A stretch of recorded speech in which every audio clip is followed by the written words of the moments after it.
Good afternoon. My name is Bryce Ridge, and we are a team of sustainability consultants specializing in circular economy strategies and packaging innovations.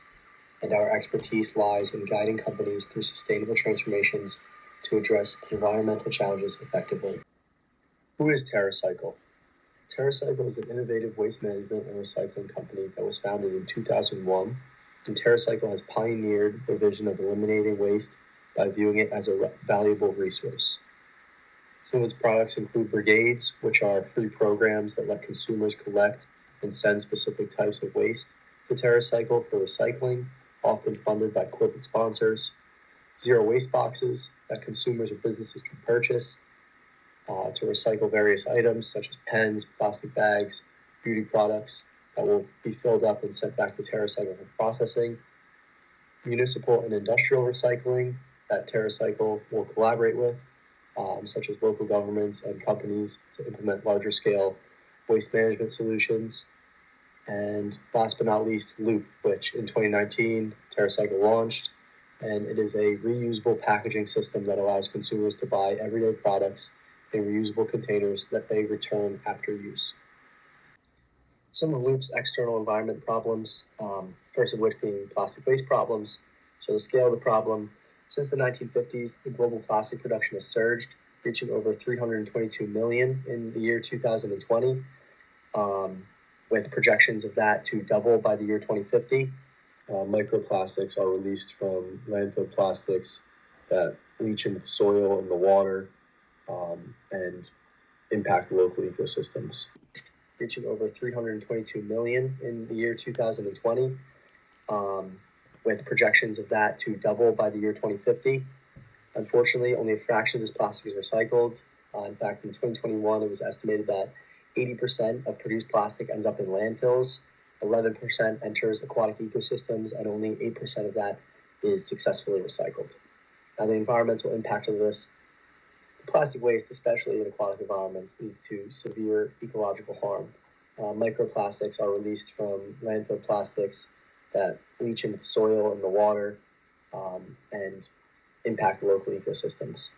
Additionally, there are large garbage patches that float around in the oceans and affect marine life and ecosystems, while animals like birds and fish are often found with these plastics in their stomach. Single-use plastic problems, the commonness of single-use. Now, some of the challenges with alternatives to single-use plastics.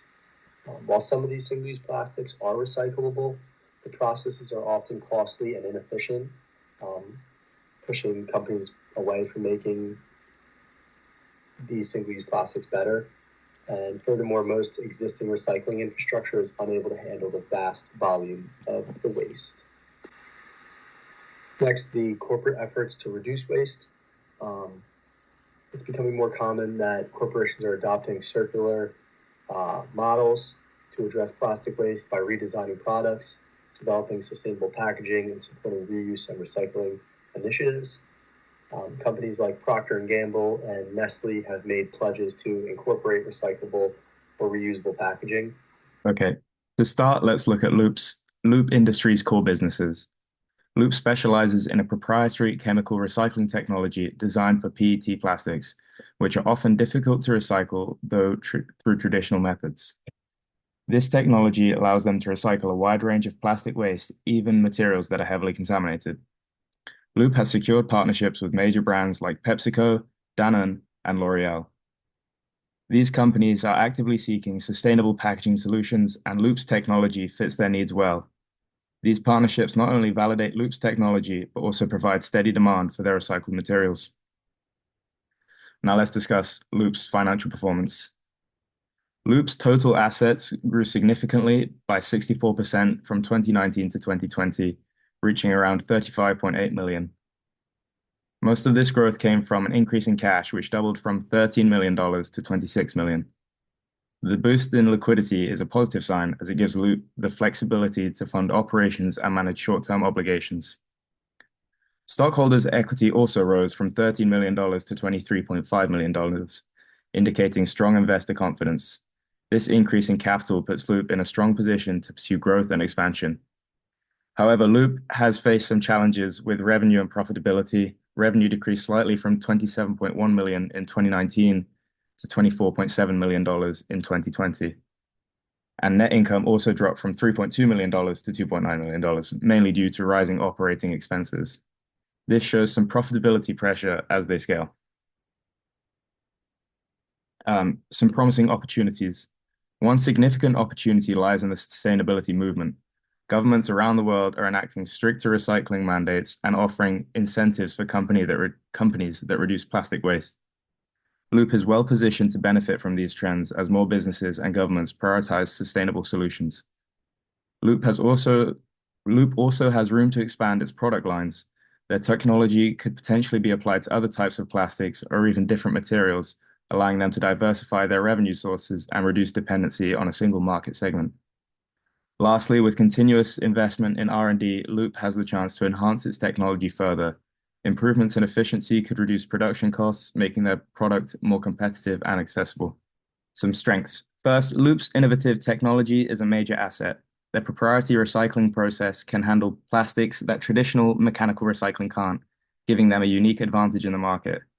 This is backed by a growing patent portfolio, which helps protect their technology from competitors. Loop also has a solid financial foundation with strong cash reserves and increased stockholders' equity. This capital base will help the company invest in expansion and scale their operations. Lastly, Loop is well positioned to benefit from the rising demand for sustainable packaging solutions, with more regulations pushing for plastic recycling companies and prioritizing environmental goals. The market demand for Loop's technology is on the rise. And in terms of weaknesses, Loop faces high operating costs due to the nature of chemical recycling, which is generally more expensive than traditional methods. In 2020, their selling, general, and administrative expenses rose to $10 million, up from $9 million the previous year.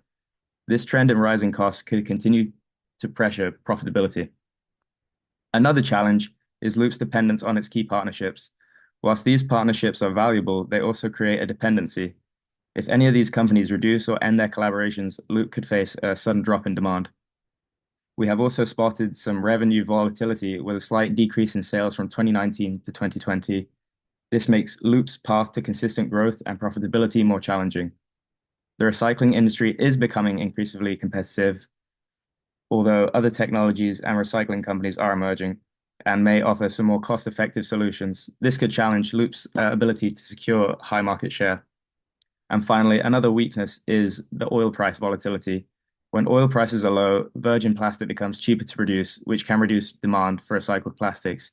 This price sensitivity could impact Loop's ability to remain competitive. Okay, so for the alternative strategies, we came up with two strategies that we believe will work for these companies. The first one will enhance cost efficiency and operational scales. The method in order to do so, we looked at the internal analysis and we saw that it reveals that Terracotta's they have that high operating costs. And we also saw that Loop's financial strain due to their scalability challenges. We also saw that both companies have innovative technology and partnerships, but face pressure from high SG&A expenses, limited recycling capacity, and reliance on partnerships. Improving operational efficiency could allow them to scale up without proportionate cost increases. The 3 steps for them to do this: first step would be to streamline recycling processes to lower operational costs, such as investing in automation. Prioritize the most profitable waste types, partnering with high revenue generating corporate clients and expanding low cost collaborations.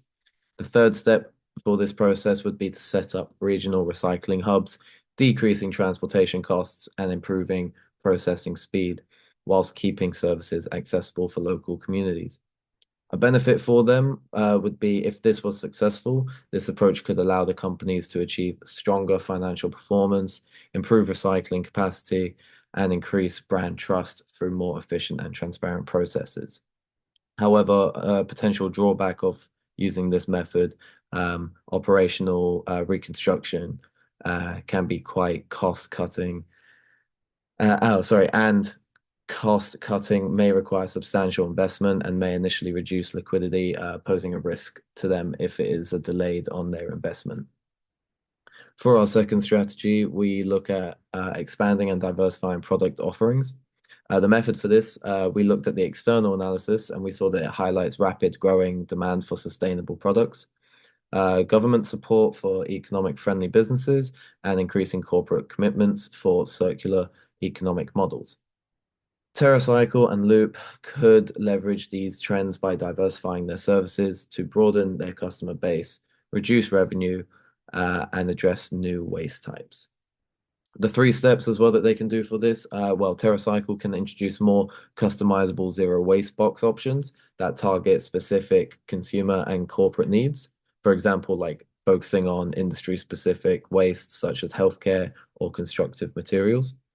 Loop could develop a broader range of reusing packaging formats and experiment with closed loop models where Loop products are exclusive to specific retail chains and corporate clients, creating more of like a sustainable revenue streams for the company. For the third step, they would need to extend their brand in order to include educational services and certificates of corporation sustainability, positioning Terracotta and Loop as the leaders in that waste reduction. A benefit of this strategy, product diversification could stabilize the income streams into the business by reducing reliance on like the few major clients that they have already. Additionally, broadening their service portfolio enhances brand value and attracts more consumers and corporations with specific waste management needs.